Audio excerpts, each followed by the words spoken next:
Good morning and welcome to life with ইন্দিরাতে আপনাদের সবাইকে। তো আজকে আমার ঘুম থেকে উঠতে একটু লেট হয়ে গেছে, ইন দ্য সেন্স সকাল 6টায় আমি অলওয়েজ উঠি। কালুকে মর্নিং ওয়াকে নিয়ে যাই, বন্দনা দিদি কী রান্না করবে সেটা আমি ডিসাইড করি, জেগে থাকি।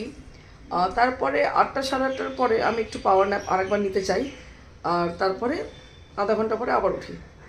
আজকে 8টার সময় শুয়েছি, এখন দেখছি 10টা বাজে। এনিওয়েজ, একটু ঘুমিয়ে গেছি, একটু সেলফ প্যাম্পারিং করেছি, তাতে কোনো ক্ষতি নেই। ঘুমালে স্কিন ভালো থাকে, চুল ভালো থাকে, মন ভালো থাকে, আর নতুন করে ব্লাড তৈরি হয়। তো আমি বেনিফিটেরই কাজ করেছি।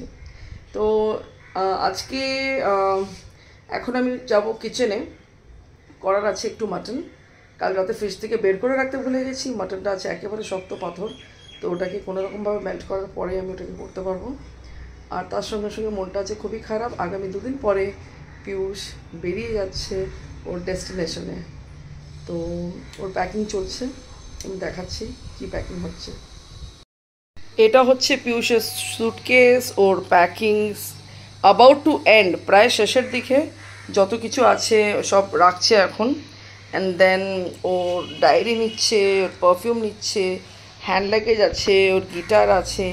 তো এনিওয়েজ, ওর packing about to done. Come wait, নিচে ও গেছিলো কালু, একটা 10টার সময় একটা সুসুর ওর টাইমিং আছে সেটা করতে। আর রোলস জাস্ট ও খেলো এখন উইথ মিল্ক। সবসময় চিকেন দিই, বাট একটু মিল্কও মাঝে মাঝে দেওয়া যায়।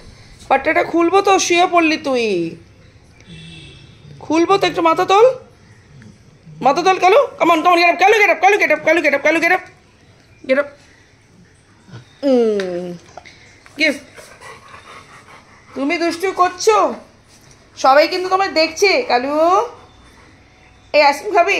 এনে এনে বল, কই বল, ওই যে বলটা নিয়ে বল, কই যে টেবিলে নিচ্ছে, টেবিলে নিচ্ছে, ওই যে ও ঠিক জানে কোথায় ball. Very good, very good. এই যে বল দিয়ে দিল। ও খুব কথা শুনে, বল চাইলে এনে দেবে। আপনার কোনো কষ্ট হোক, জলের বোতল চাইবেন, সামনে থাকলেও এনে দেবে না, তাই তো? Go back, go back. Come fast. সেদিন গড়িয়ে গেছিলাম বেবির বাড়ি, তো আমি মেলা থেকে এই আচারটা কিনেছি। একটা আছে সুইট ম্যাঙ্গো আচার, আর একটা আছে গার্লিক আচার উইথ মশালা। তো গার্লিকটা ভীষণ টেস্ট, তো আমি দুটো খালি বোতল অ্যারেঞ্জ করেছি এই আচারগুলো এইগুলোতে খালি করব বলে। ফিল আপ করে নিলাম। এটা হচ্ছে বৃষ্টি আচার, এটা হচ্ছে সেই রসুনের আচারটা। দেখতে কত ইয়াম আর প্রিটি লাগছে। এটা আমি একবার খেয়েছিলাম, তখন থেকে আমি এই আচারের ফ্যান হয়ে গেছি। আর এই মিষ্টি আমের আচারটা পরাঠা দিয়ে খেতে খুবই ভালো লাগে। যদি কখনো আপনারা মেলায় পান, ডেফিনেটলি ট্রাই করবেন। কালেকশন অফ আচারে প্রথমেই আছে ম্যাঙ্গো, দেন গার্লিক, মাঝখানেরটা এটা হচ্ছে ব্যাম্বু শুট আচার, তারপরে এটা ঘরের লঙ্কার আচার, তারপরে এটা হচ্ছে বাফেলো পিকল, আর এটা হচ্ছে সিকিম সুপ্রিম চিলি। তো এই হচ্ছে আমার কালেকশন। আর আমার কাছে বিশাল বড় একটা বয়াম আছে, যাতে ম্যাঙ্গো আর পিকেল দিয়ে আমি নিজের হাতে লকডাউনে আচার করেছিলাম, সেটা এখনও আছে। তো এইগুলো হলো ছোট ছোট আলাদা আলাদা ফ্লেভারের আছে, আর ওটা হচ্ছে বড় বোতল। চলে এলাম ব্রেকফাস্ট করতে, একটু লেট হয়ে গেছে বুঝলাম, কিন্তু করতে হবে। এটা হচ্ছে ফ্ল্যাক্সিড। আমি একটু ফ্ল্যাক্সিড ব্রেকফাস্টের সময় খেতে ভীষণ পছন্দ করি। তো ওটা জাস্ট হালকা একটুখানি সটে করে নেব, আর আমি ব্রেকফাস্টের সঙ্গে এটা খেয়ে নেব।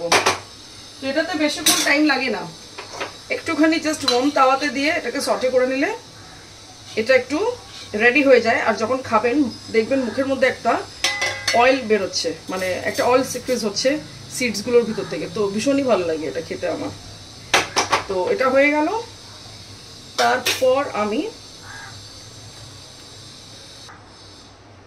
তারপর এই একটুখানি বাটার দিয়ে আমি এই মাশরুমগুলোকে সটে করব। করার পর এই দুটো ডিম আমি রেডি করব ফর ব্রেকফাস্ট।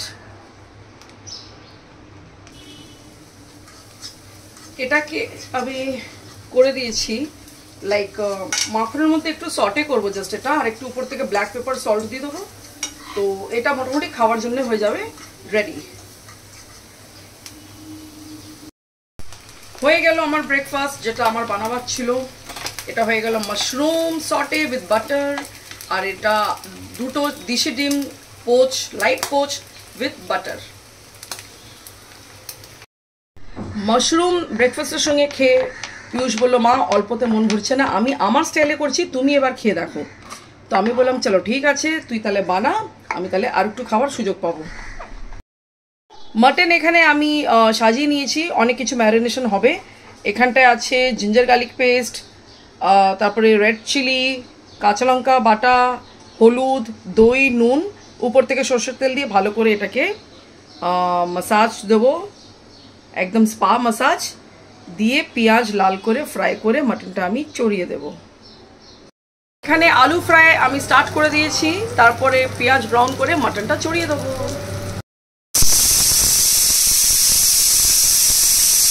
কিচেনের কাজ আমার সমস্ত কিছু হয়ে গেছে কমপ্লিট। দিদি তো করেই গেছিলো, কিন্তু মাটন আর ইলিশ মাছ হলে সেটা আমিই করি। তো এক্ষুনি দেখলাম মুষলধারে বৃষ্টি স্টার্ট হয়ে গেল। অ্যারাউন্ড 15 মিনিট তো মুষলধারে হলো বৃষ্টিটা, এখন একটু কমে গেছে, ডিজলিং হচ্ছে। তো তাই যাচ্ছি বারান্দার দিকে।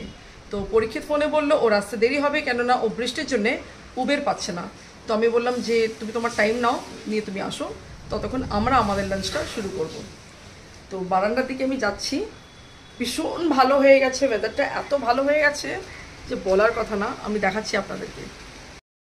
বৃষ্টিতে আমার এই মানি প্লান্টগুলো খুব সুন্দর মতো ভিজে গেছে, যেন প্রাণ ফিরে পেয়েছে।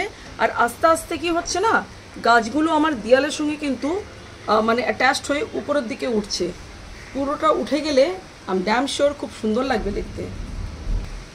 এই হচ্ছে আকাশের অবস্থা, টোটালি কালো মেঘ।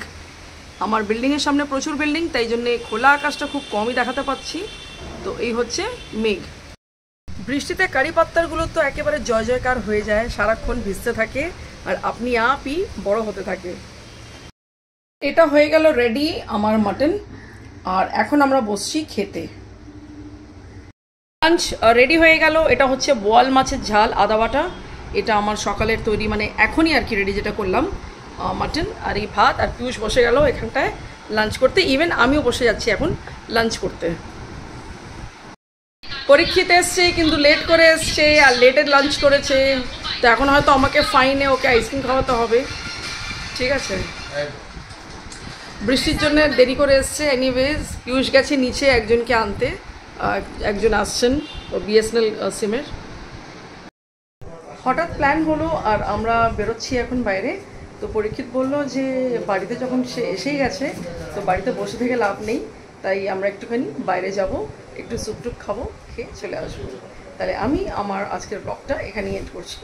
যদি ভালো লেগে থাকে, do like, share and subscribe my channel, and thank you for watching my video. Good night.